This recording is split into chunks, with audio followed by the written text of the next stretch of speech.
tema da minha mensagem hoje é usando os nossos direitos. Atos 16, 35, vai dizer assim a palavra do Senhor. Quando amanheceu, os magistrados mandaram aos soldados a seguinte ordem: soltai aqueles homens, Paulo e Silas, que estavam presos. E o carcereiro transmitiu a Paulo essas palavras: os magistrados mandaram que fossem soltos. Mas Paulo lhes respondeu: sendo nós, cidadãos romanos, espancaram-nos publicamente, sem termos sido condenados, e nos colocaram na prisão. Agora, às escondidas, manda-nos sair? De modo nenhum. Que venham eles mesmos e nos soltem. E os soldados foram dizer isso aos magistrados, os quais ficaram com medo quando souberam que eles eram romanos. Então, vieram e pediram desculpas, e levando-os para fora, suplicaram que se retirassem da cidade. Eles saíram da prisão e foram para a casa de Lídia. Ao verem, os irmãos os encorajaram e depois partiram. Até aí tá bom, olha para cá, por favor. Só contextualizando aquilo que eu tenho pregado nas últimas semanas, lembre-se, Paulo e Silas, eles estavam presos, foi disso que eu falei na última mensagem, e então, meia-noite, na cadeia, sofrendo, eles começam a clamar a Deus, a louvar, a adorar o Senhor, então um milagre acontece. E na última mensagem eu falei justamente sobre isso, sobre o que fazer diante do sofrimento, que era o que estava acontecendo com esses homens. Eles estavam passando não apenas pela humilhação, de terem sido agredidos, humilhados, vilipendiados, mas estavam presos no pior tipo de cadeia que existia na época. E mesmo assim, aqueles homens, eles não buscam um culpado para os seus problemas, porque via de regra, quando nós estamos passando por problemas, nós tendemos a achar um culpado. E na maioria das vezes, este culpado não somos nós. Culpamos Deus e o mundo, literalmente, mas não a nós. Paulo e Silas, então, apesar de toda a injustiça, dor e sofrimento, eles não tinham um coração que cultivava rancor e mágoa de Deus, como, por que estou aqui? Por que isso acontece comigo? Não, não foi isso que eles fizeram. E então, no versículo 30, nós vemos que aquela pergunta, talvez uma das mais conhecidas do Evangelho, né? Aquele homem diz: o que farei para ser salvo? E a resposta, ele vai e diz, né? Crendo no Senhor Jesus Cristo e será salvo tu e tua casa. Ou seja, diante daquele milagre, terremoto das cadeias se abrindo, das algemas caindo das mãos daqueles homens, aquele carcereiro percebe, de fato, esses homens são servos do Deus Altíssimo. E por este motivo, eles sabem o caminho da salvação. Então ele vai e indaga esses homens: o que eu preciso fazer para ser salvo? Talvez pensando que os apóstolos iam passar algum tipo de penitência, boas obras, doar cestas básicas, ajudar velhinhos. Eles dizem: não, para ser salvo nada dessas coisas é necessário, apenas que você creia em Jesus Cristo. E nós vemos que de fato, quando há uma fé genuína, uma fé verdadeira, a fé ela vem seguida de obras. Nós não precisamos das obras para sermos salvos, mas as obras são evidências de que a salvação nos alcançou. E só neste contexto aqui de Atos, nós vemos que Lídia, uma mulher rica, vendedora de púrpura, ela se converte, e a prova de sua conversão é que ela começa a usar aquilo que ela tinha em mãos em prol do evangelho. No caso dela, dinheiro, a casa. Ela abre a sua casa para que de fato aqueles homens pudessem se hospedar e a igreja pudesse começar ali. Não apenas Lídia, um pouquinho antes, eu tinha falado sobre aquela jovem possessa, que ela dava muito lucro aos seus senhores. E assim que o Espírito Santo a liberta, que ela se converte, ela para de profetizar em nome dos outros deuses e para de dar lucro também. E por último, nós vemos este carcereiro, que ele se converte, se arrepende dos seus pecados, e a sua atitude primária logo após a conversão é: em que eu posso ajudar esses homens?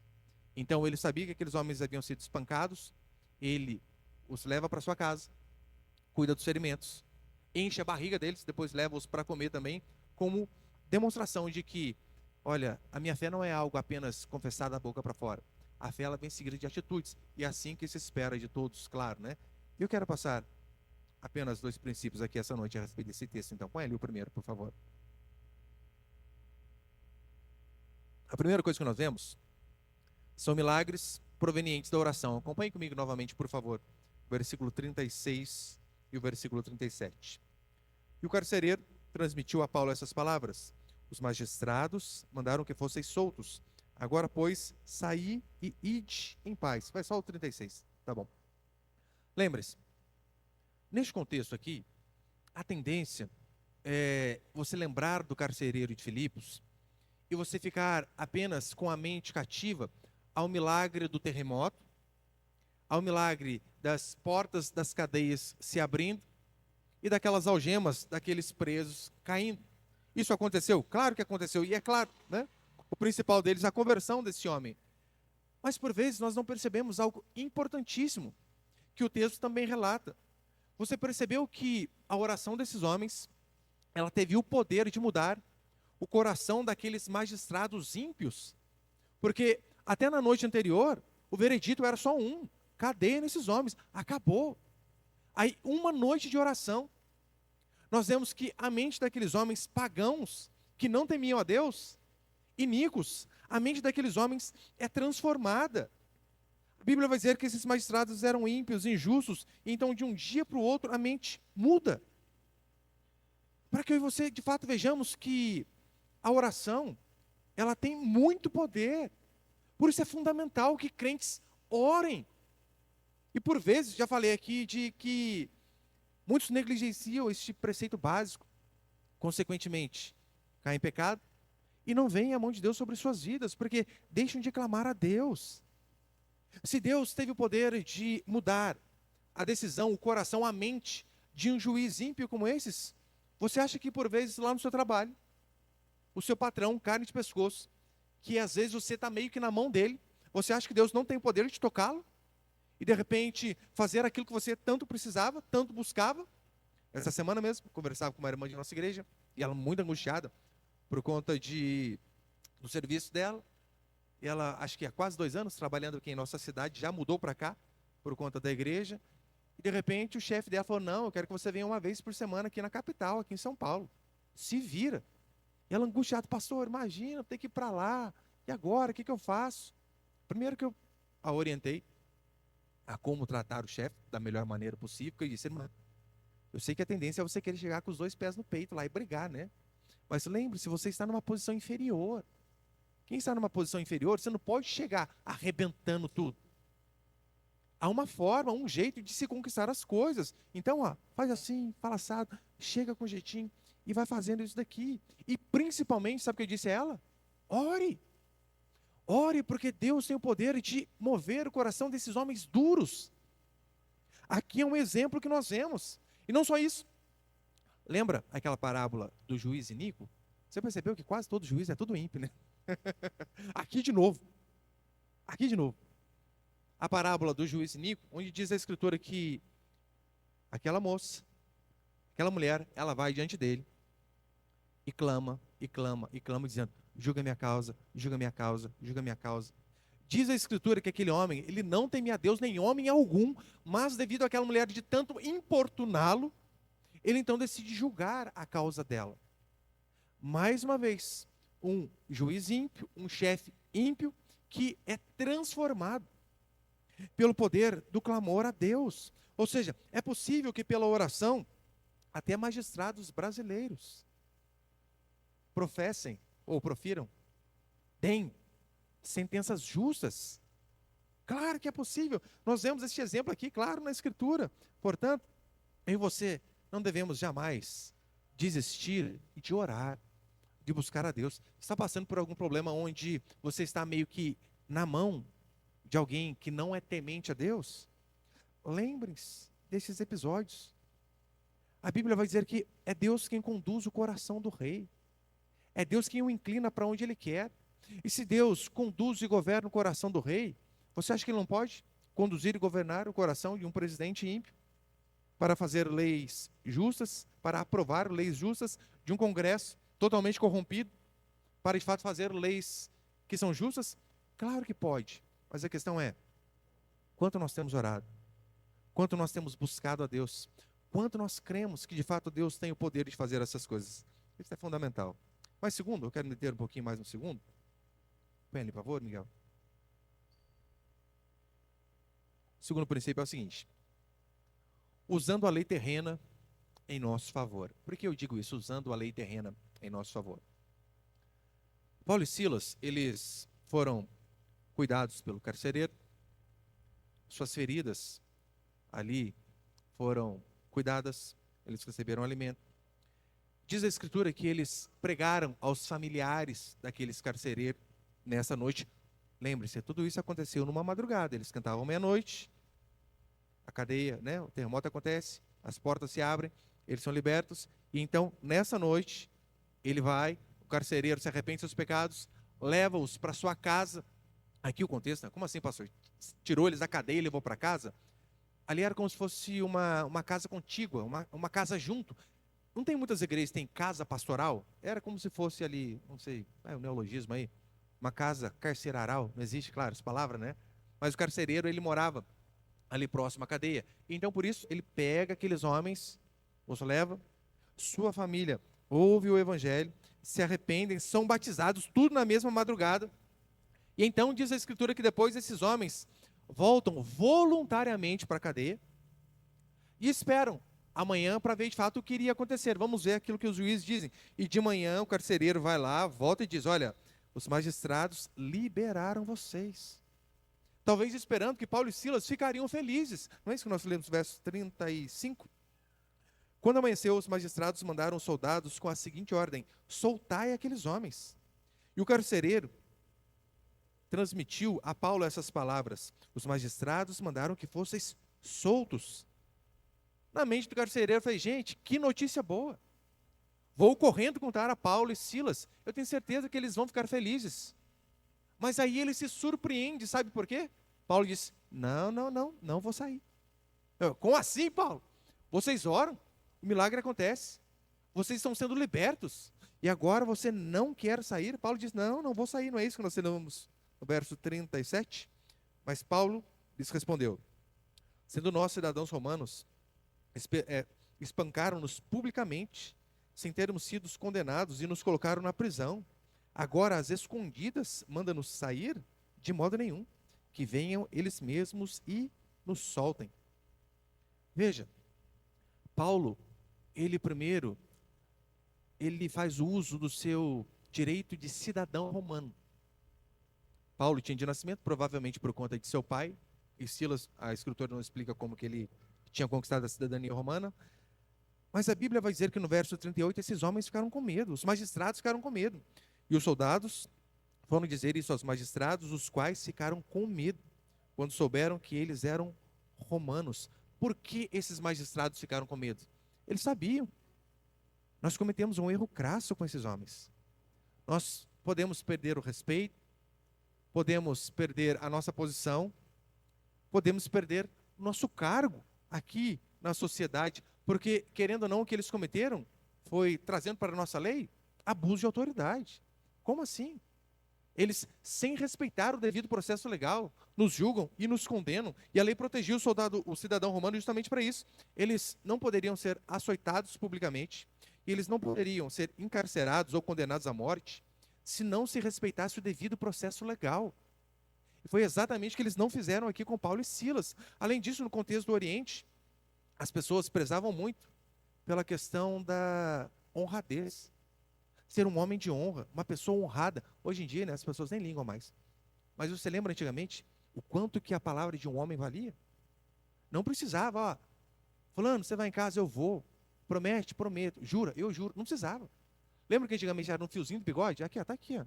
Eu falei que eu vou fazer, eu vou. Sou uma pessoa honrada. Era assim que funcionava.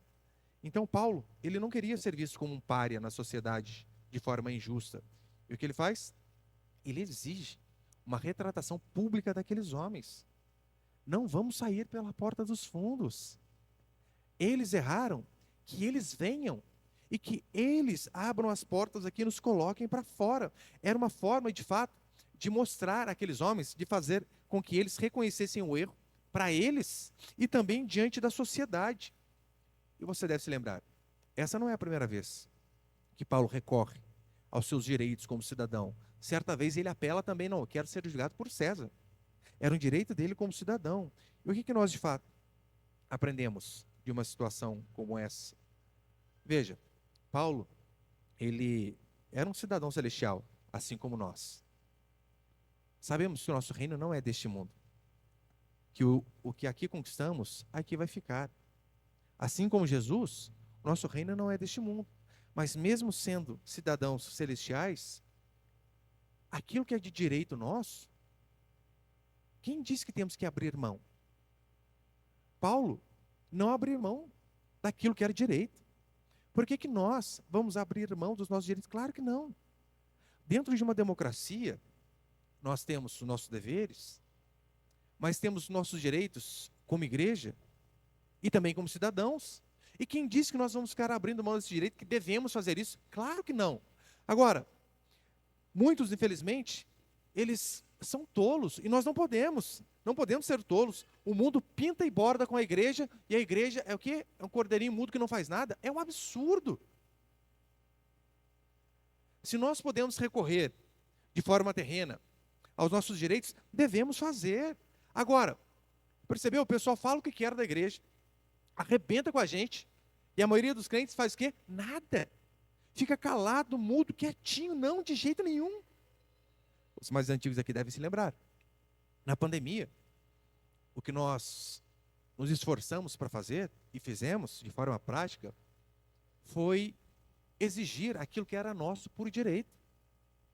A nossa Constituição nos permite cultuar a Deus em todo e qualquer tempo, independente de pandemia, de doença, de guerra. Raríssimos casos onde, de fato, não se pode reunir.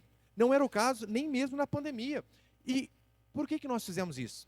Porque nós fomos para a lei terrena, a nossa lei áurea, a Constituição, e nós vimos. Calma aí. A Bíblia nos ordena a crermos em Deus. E a Constituição nos autoriza a cultuar a Deus, mesmo em circunstâncias adversas.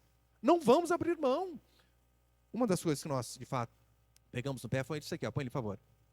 Por que que nós abrimos a igreja mesmo na pandemia, quando todos estavam fechando? A Constituição, o artigo 19 da Constituição, vai dizer assim: é vedado à União, a União aqui no caso, né, o governo federal, é vedado à União, aos estados, ao Distrito Federal e aos municípios. Primeiro, estabelecer cultos religiosos ou igrejas, subvencioná-los, ou seja, subsidiar, né? Pagar igreja, não pode ser igreja estatal. Não pode ser igreja do governo e o governo não pode ajudar igrejas. É isso que diz a Constituição. Mas vamos lá. É vedado à União, aos estados, ao Distrito Federal e aos municípios estabelecer cultos religiosos ou igrejas, subvenciá-los, né? Subsidiá-los, dar dinheiro, embaraçar-lhes o culto. Quem embaraçar o culto? Proibir. Nem o Estado, nem governadores, nem o município, nem prefeito pode nos impedir de nos reunir para cultuar a Deus. Não só isso, acho que coloquei de baixo ali. Não, acho que é só isso. Né? Põe próximo, por favor. O artigo 5º da Constituição também diz assim: é inviolável a liberdade de consciência e de crença, sendo assegurado o livre exercício dos cultos religiosos e garantida na forma da lei a proteção aos locais de culto e suas liturgias. Na época da pandemia, o que nós fizemos foi tirar xerox disso daqui, colocar no quadro de aviso ali, mais os decretos, né, do presidente no Diário Oficial da União, e colocamos ali: quem vier falar que nós não podemos cultuar a Deus, aqui está a lei. Eu sei que numa democracia, se assim vivêssemos, o certo seria respeitar a Constituição. Óbvio que não respeitaram. Mesmo assim, vieram à nossa igreja. Eu lembro, veio um vereador aqui e falou assim: por que a igreja está aberta? E eu respeitosamente disse: senhor vereador, a lei nos permite. Mostrei a lei para ele. Artigo 19 e artigo 5º. E ele disse assim: mas há uma ordem judicial para que não se tenha cultos. Eu disse com respeito: quem é maior, os juízes ou a nossa Constituição? Ele: você sabe o quanto a igreja pode pagar de multa diária por vocês estarem abertos na pandemia? Eu disse: não. Ele me falou assim: 17 mil reais é a multa diária. Eu lembro de olhar para ele e falar assim: vereador, a gente nunca teve isso. Nunca nem imagina pagar isso por dia. Mas não vamos. Vamos continuar fazendo aquilo que o nosso Deus ordena e aquilo que a lei permite. Nós não podemos ser tolos como igreja e também como cidadãos. Óbvio que você deve também aplicar isso em relação à sua vida. Não deixe as pessoas fazerem você de tolo. Paulo, ele suportou o sofrimento, mas ele exigiu os seus direitos. Então, se há algo que você pode utilizar meios legais para se ter direito, recorra. Olha o absurdo. Esses dias o irmão me dizia que o carro dele deu problema, não sei na onde. Ele paga seguro há 1.000 anos. E seguro é caro. E quando ele precisou do seguro, estava com a esposa, com 3 crianças, longe, onde o carro parou. Ligou no seguro, ligou no seguro, ligou no seguro. E nada. O seguro não foi atendê-lo. Que absurdo. Como assim você paga e o seguro não te socorre quando você precisa? O seguro é justamente para essas horas. Aí a esposa dele já falou assim, pastor, a gente ficou chateado, ficamos bravos, né? Mas deixa para lá, vai. E o que deixa para lá? O que você é louca? Conta para mim aqui tudo que aconteceu, relata aqui. E eu digo, não, escreva tudo que aconteceu. Tal hora, aconteceu isso, tal dia, você estava lá descalço, sapato arrebentado, as crianças estavam com fome, você estava longe, não tinha onde ir, e ponha tudo, o problema do carro foi esse, o seu seguro cobre isso aqui, coloca. E eu disse a ela, processa. Pastor, devemos fazer isso? Pode. Não só pode, você deve. Você paga aquilo. E como assim, na hora que você precisa, você não vai exigir aquilo que é seu direito? Aplicando na vida do cidadão, é mais ou menos isso que Paulo está dizendo, não, se é direito meu, eu vou correr atrás. E por incrível que pareça, acho que deu questão de 1 mês. Ganharam 5.000 de seguro. Aí, viu? Só não esquece do dízimo agora, hein? Pelo amor de Deus. Mas olha, se você tivesse deixado para lá, ia ficar com prejuízo. Pelo menos teve algo. Faça. Aquilo que é nosso direito, devemos recorrer. Eu mesmo. Eu parei de ser bobo na internet, antes eu era mais bobo, agora eu parei, né? As pessoas tentam nos calar o tempo todo. Todo mundo dá opinião sobre tudo. Vai um pastor falar que o casamento é monogâmico e heterossexual. Pronto. Machista, fascista, eletricista e por aí vai. Xinga de tudo que é jeito. Tinha que ser pastor. Pastor é tudo ladrão. E o pessoal me arrebentava e eu falava nada. Sabe o que eu faço agora? Agora eu vou com os 2 pés no peito. Não deixe quieto mais não. Eu estou lá, por exemplo, né? Coloquei alguma opinião política, alguma coisa a favor do casamento heterossexual e por aí vai. Uma vez uma moça falou assim para mim, tinha que ser pastor para estar falando tanta besteira. Já roubou a igreja hoje? Aí, eu peguei agora, né? Eu tenho o hábito de fazer isso. Eu tenho até a lei toda lá e o Google também se acha rapidinho, né? Primeira coisa que eu fiz, eu já colei o Código Penal, artigo 208. Escarnecer de alguém publicamente por motivo de crença ou função religiosa. Falei, moço, você está cometendo um crime. Falando assim comigo. Não só isso. Intolerância religiosa pode ser tipificada como racismo. Printe lá para ela. Não só isso. Você está cometendo o crime de calúnia, injúria e difamação. Você está me chamando de ladrão sem provas. Tudo que você disse está printado. Estou comunicando o meu jurídico e você se vira para responder. É incrível, eu comecei a agir dessa forma, sumiram os haters. Ninguém vai falar nada. E vou para cima, claro, é meu direito. Pastor quer ganhar dinheiro? Não é por causa disso, não. Eu quero que eles saibam que eles cometem crime. E se é meu direito, óbvio que eu vou recorrer. E assim nós devemos agir como cidadão. E caminhando aqui para o fim, capítulo 16, ele vai terminar aqui no versículo 39 e 40. Acompanhe comigo, por favor. Versículo 39 e 40. Então vieram, pediram-lhe desculpas. Olha os magistrados, hein, se humilharam. É o nosso sonho, né? Careca, cabeça de uva lá, pedir desculpa das coisas que errou, né? Volta para cá. Verso 39. Então vieram, pediram-lhes desculpas, e levando-os para fora, suplicaram que se retirassem da cidade. Eles saíram da prisão e foram para a casa de Lídia. Ao verem os irmãos, os encorajaram e depois partiram. Uma explicação aqui do porquê que os juízes disseram a eles, né? Olha, tem como vocês saírem da cidade? Primeiro é porque os juízes estavam preocupados com que o povo se ajuntasse de novo em cima de Paulo e Silas. Eu acho que não é isso, de fato. Provavelmente, talvez, eles queriam que eles se retirassem da cidade. Talvez a probabilidade maior seja pelo seguinte: olha, se esses homens continuarem na cidade, toda vez que as pessoas os verem, vão lembrar que nós pedimos desculpas a eles. Ou seja, eles vão ser o nosso calcanhar de Aquiles. Ao tempo todo as pessoas vão ver que os juízes erraram. Então eles vão e pedem para que eles retirem. Percebeu que aqui já não é ordem? Por favor, vocês podem pregar aqui do lado, na cidade do lado. Vira um pedido. E esses homens, eles saem da prisão e, de fato, né? Você imagina, você é espancado, você passa a noite inteira preso, num lugar totalmente horrível, e eles saem da prisão e eles merecem ir para casa descansar. Claro, ninguém é de ferro. Precisaram de um tempo, né, para recobrar a consciência, tomar uma surra física e uma surra psicológica, e convenhamos, foi vergonhoso. Então, claro, né, saíram da cadeia e foram para casa descansar. Óbvio que não. É interessante perceber como que eram os crentes de antigamente, como são os crentes de hoje. Não é a primeira vez que Paulo faz isso. Já preguei algumas semanas atrás. Paulo, ele é apedrejado, dado como morto.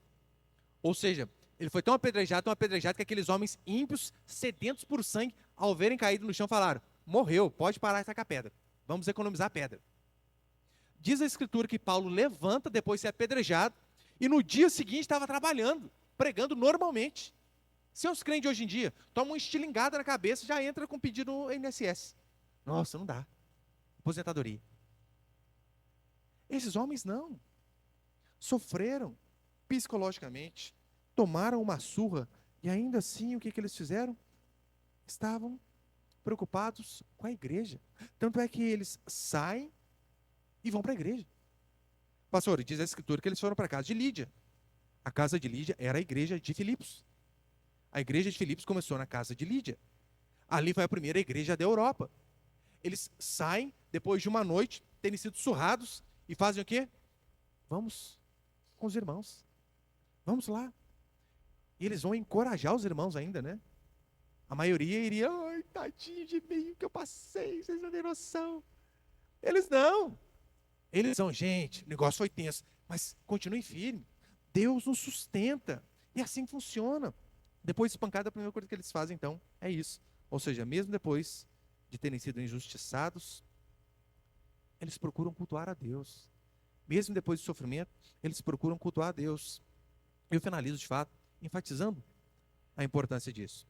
Veja, o Evangelho, ele nos impele, nos obriga, nos ordena a crermos no sobrenatural. Assim como aqueles homens oraram, terremoto, e as portas das cadeias se abrem. Mas também o Evangelho, ele nos dá esperança, com provas, de que a oração de pessoas comuns como nós tem o poder de tocar o coração até do ímpio, da pessoa dura de coração, da pessoa que não teme a Deus, como foi o caso desses juízes aqui. E Paulo e Silas, eles nos mostram que mesmo sendo cidadãos celestiais, enquanto vivermos na terra, não podemos ser trouxas, ser bobos. Ah, pastor, mas a Bíblia diz: se tomar um tapa do lado direito, vira ao esquerdo. Não, mas isso aí não tem a ver com você não requerer aquilo que é seu de direito. Ali é em relação à humilhação. Você foi humilhado lá, beleza. Não, mas você tem direito, corre atrás. Paulo e Silas fizeram a mesma coisa. Não devemos abrir mão daquilo que é nosso direito, principalmente quando nós somos injustiçados. É claro que Deus nos dê um coração correto para que qualquer coisa, pastor, eu vou processar todo mundo agora. A Bíblia vai falar, principalmente em relação a crentes, se alguém da família, dos irmãos, da igreja, chame alguém mais velho para mediar, né? Não vá levar para tribunal. Irmãos, mas do contrário, o que é isso? Se estão vilipendiando seus direitos, corra atrás. Isso é bíblico e Paulo nos dá o exemplo. Que o Senhor possa, de fato, nos dar este coração, um coração que crê no sobrenatural, que acredita no poder de Deus para transformar até o coração do rei, do governante, do homem ímpio, e que Deus nos dê o coração de que sim, vamos sofrer aquilo que for necessário, mas se tiver direitos, não abrirmos mão desses direitos. Amém, meus queridos?